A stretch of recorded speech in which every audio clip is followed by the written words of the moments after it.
let's start with a question, yes, about your writing process, especially when it comes to a short collection. What were kind of what was motivating you as you were deciding about sequencing stories, like which order you were going to put them in? That's something I found very fascinating with both of your collections, is that there was such a like range of material being tackled. I was wondering how you were thinking about it as you were arranging it and selecting for it.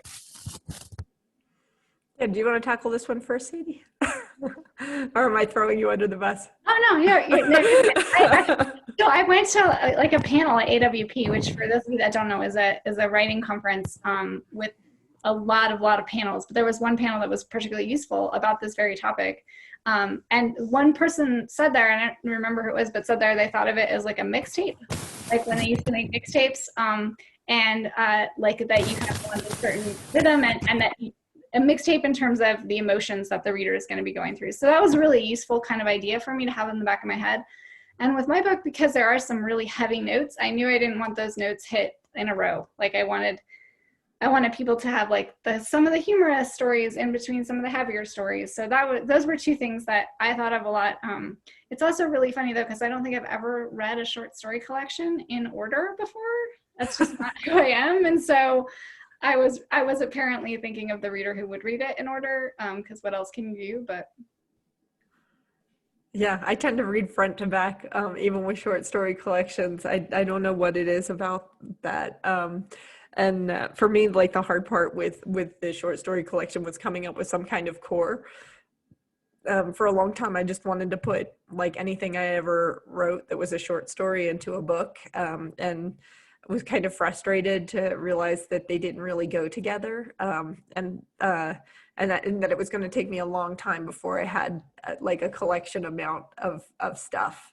And then I realized one day, just kind of weirdly out of the blue, that if I didn't have enough for like a big, thick collection, that I might actually have enough for a chapbook if I looked at some of the shorter stories. I've got a few slightly longer ones in here as well, but they're all kind of weird and quirky and joined by a similar kind of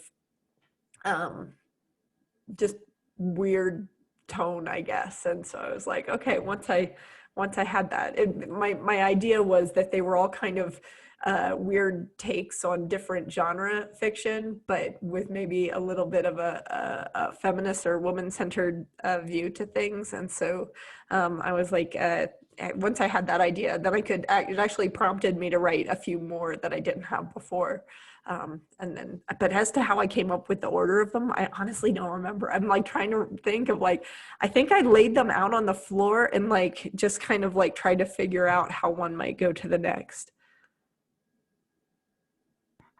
I'm completely with you, Sean. I'm the one of those people that reads short story collections front to back, poetry collections front to back. I'm like, the artist intended for it to be read this way.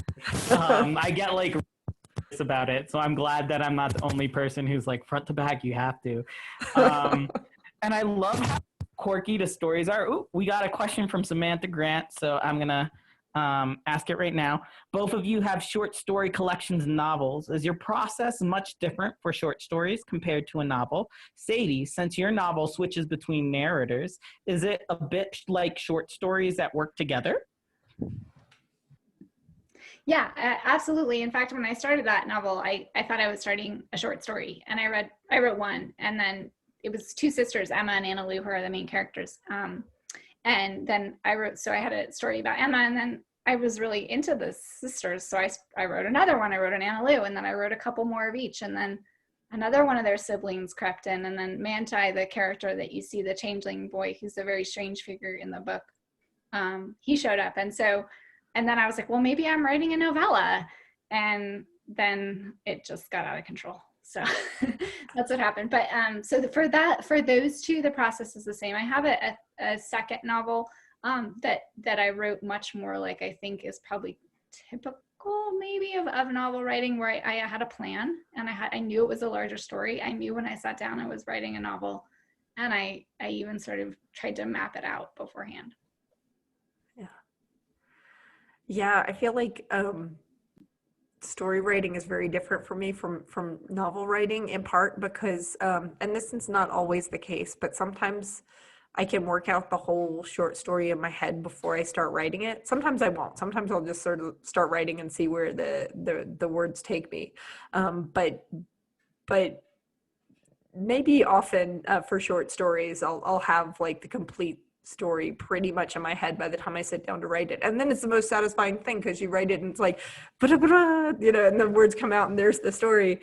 Whereas when I write a novel, it's never like that. And every time every day, like I'm working on this new novel now, and every time I sit down, I'm like, oh shoot, I forgot how to write. I don't know what I'm doing. I have no idea where I'm going from here. And so it's much more like a process of flailing and groping and trying to figure things out as I go, and a lot of rewriting. Probably even more rewriting with the novel, although I do a lot of rewriting in general, but maybe even more with the novel projects.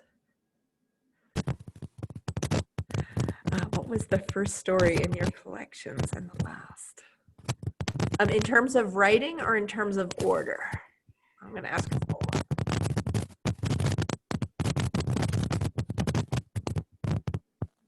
Writing, okay. I have to look. I'm pretty sure that the Paper Hats one that I read was the first one of these that I wrote. Yeah. And I think the last one I wrote was a story called You Were Raised by a Dragon, What Was It Like? And that one actually came directly from a student prompt. And when he first gave the prompt, I was like, that is asking for fantasy. And I was like, not my genre, man. But that's not the rules of how we do a thing in my classes called the Quickfire Challenge, where we all bring prompts. Like I start off the year and then pretty quickly turn it over to the students to bring prompts. And so the rule of the prompt is you have to write, even it doesn't matter if it's your genre or something else. And so I kind of sat there for a second going like, well, how do I write about a dragon? What do I want to write about a dragon? And in that case, I realized that the other thing that the prompt offered me was a question. What was it like? And so the whole story from there became like a series of questions. Was it like this? Was it like that? You know, and kind of it keeps the question form the entire way through the story. But that was probably, I think that was the last one that I wrote. For me, the first story was the title story, American Grief in 4 Stages. And that story just, I think, allowed me to, it just kind of spilled out of itself. I felt like that I had a lot to say that wasn't able to be said in that story. So I wrote a sibling, what I call it, a sibling story that's called Warning Signs. That's also in the collection. And those are about sort of inhabiting extreme narrative spaces as a response to grief. So the idea that language kind of escapes you, and so the narrators decide to kind of get aggressive with language, and they do so in those stories. And then the last story was called Frog Prince. That's the last one I wrote, and I didn't write it as a fairy tale spoof. I wrote the story, which is about a friend who loses her best friend, and he's kind of lost himself along the way too. He's struggling with his identity, and also he's gay and he's struggling, you know, with being open with his family. He's struggling under the weight of sort of a really high pressure culture and society. And then he also is struggling with drugs. So it was a heavy story to write. And then after I wrote it, I realized that I felt like it was a little bit of a locked room, and it needed a key into it. And so the key into it was the title, Frog Prince. And then actually I realized it fit really well with the themes of that tale that have to do with sort of who are you and who are you really and who's inside of you all of this time, and can magic transform us, and what happens if it can't. So I think it worked well in the end for me to come up with that. Do you want to talk more about the sibling story idea? I'm interested in that. Like what makes a pair of stories siblings? Sure. So they are, they both actually have to do with narrators who lose siblings. So there's that really literal way of thinking of it. But they both have that posturing that I think one narrator came at it through this space of extreme, like this didn't happen, like extreme denial. And then I think maybe in another stage of grief, the other narrator accepts it more, but is possibly more angry and comes at it through the anger. And they're both kind of trying to find a narrative that structures something that defies the logic of a narrative, which is these violent deaths of their siblings. And so the fact that kind of puzzling that they do was just super interesting to me. So I couldn't leave it at one story. It spilled over. Yeah. The second one. I love it. I love that idea. Sorry, my cat likes to be involved in Zoom calls. He's just appeared. Can you talk about the relationship between like emotion? This is going to sound like a little woo-woo, I think, but like emotions and like your writing. And I think that what I'm trying to get at right now is that like both of you tackle like heavier subjects. Like Sadie's book is literally American grief in 4 stages and like has these heavy punches in it, but both of you are also extraordinarily playful and like imaginative with where your stories are going. Like there's one where birds aren't real, there's one with dragons, there's like all sorts of like fun, playful things happening while you're like messing with like some pretty like dark and tough material sometimes. So I'm curious if like, are short stories your way of processing, or is it just like, nah, I just got to twist it myself? Like, yeah, it's funny. I might take this a little bit sideways, but in some ways I feel like grad school was really important for me in becoming a writer. But then once I finished grad school, I felt like I needed to kind of unlearn or redefine some of the things that I'd learned while I was there. And one of the things that was really, I think, hammered into us a little bit was how important it was to avoid melodrama. And I agree, like you don't want your stories to be to feel like falsely emotional or like you don't want to feel like you're manipulative in your stories, like you're just trying to jerk somebody's tears. But I think when I was in my grad school workshops, too often I interpreted that as don't let anything happen. And I think that was pretty common. Like there wasn't a whole lot of stuff because nobody wanted to risk melodrama. And one way to, avoid that risk is to put people in very kind of staid situations and write those very lyrically and beautifully. But I would sometimes get a little bit frustrated, wondering like, should fiction be doing more work than this? And I remember afterwards rereading Toni Morrison's Beloved, which is one of my all-time favorite novels, just like a really important touchstone for me. And I was thinking specifically about some of the plot points in that. I don't want to spoil the plot for those. If you have not read Beloved, you must. It's such a great novel. But there's some super dramatic stuff that happens in the plot of that novel. And I kept, looking back at going like, she doesn't avoid writing this stuff because she's afraid of melodrama. In fact, she kind of leans into it and accepts it as a challenge. And so the challenge then is like, how do you control the emotion of writing these extreme situations? And I think I'm much more interested in that challenge maybe. And then as far as like, if you're writing something that's pretty heavy, I tend to think like, how do you balance it? And is it possible to have a sense of humor while you're writing something that's pretty serious? Or, I like writing that has a little fun with itself as well. I think Morrison does that too. She writes these things that are incredibly deep, incredibly lyrical, but also, that humor is also a side of humanity, and she doesn't leave that out. Sorry, that was a lot of answer. Yeah, that's such a good point about grad school and certain like workshops that get this idea going that here's the aesthetic that we're all going for, and it kind of creates like people start writing for that aesthetic. So that's interesting. I hadn't thought about that for a while. So I think I don't write about, so I tend to write about things that affect me emotionally like years afterwards. And so by the time that I get to it, I'm just pretty much all in the mode of language.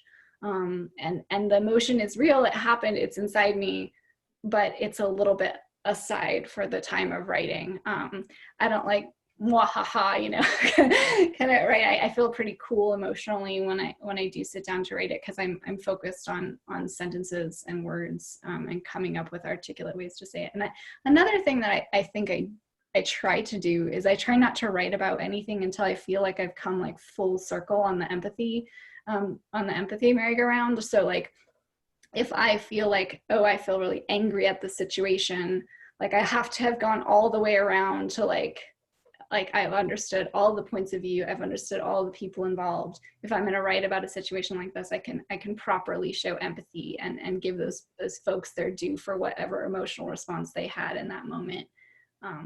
So I think that's another key point for me, is just has to have that distance.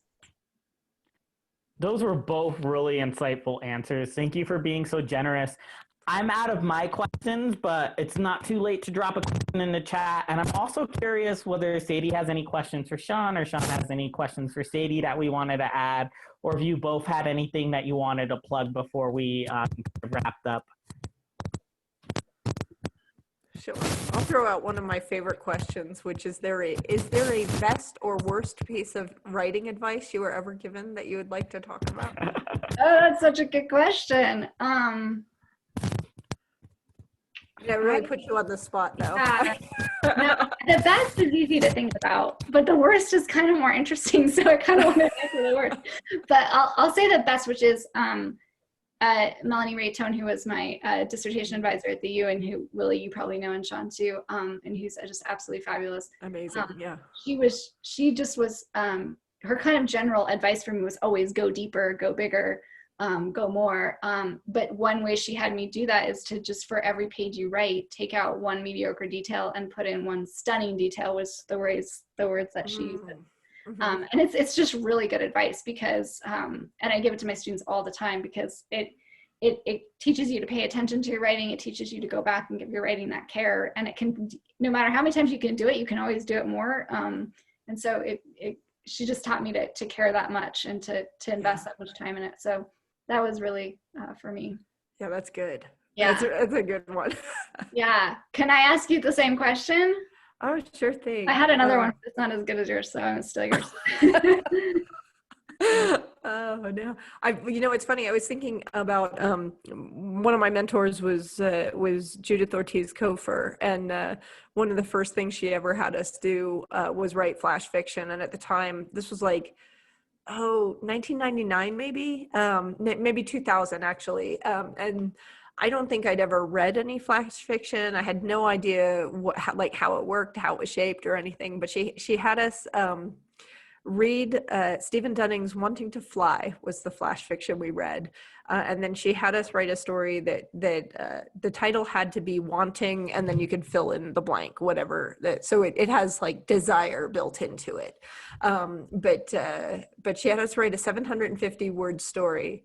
And then we all went home that week and wrote our stories and came back with our neatly typed pages and had them ready to turn in. And she said, yeah, that's great. But I don't want to see that version. I want to see the 250 word version of that story. And so we had to go home and cut and cut and cut the stories to a third of the length. And the story I ended up with was absolute garbage. I mean, like nothing redeemable about it at all.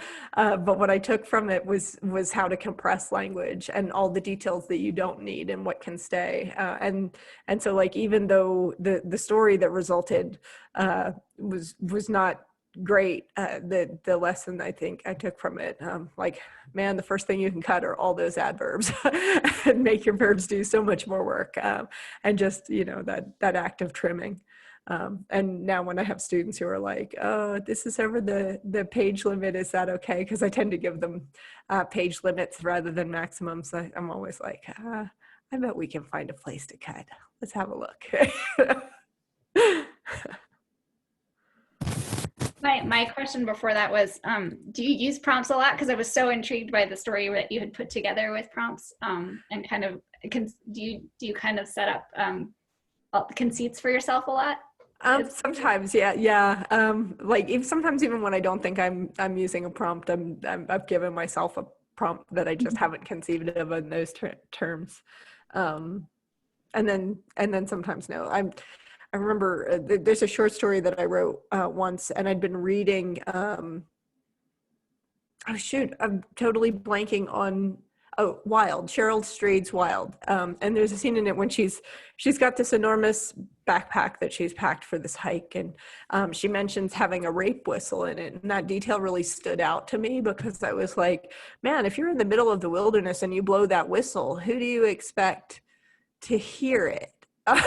Like if a rape whistle goes off in the middle of the Pacific Crest Trail, does it make a sound, sort of thing? And so like I remember writing a story towards that question, and so it wasn't like a prompt necessarily like in the way that the dragon prompt was a prompt, but I think it was just like they're just questions that I start getting fascinated by. But then while I was drafting that, I had a student who brought in a prompt to class who was like, write about a bug.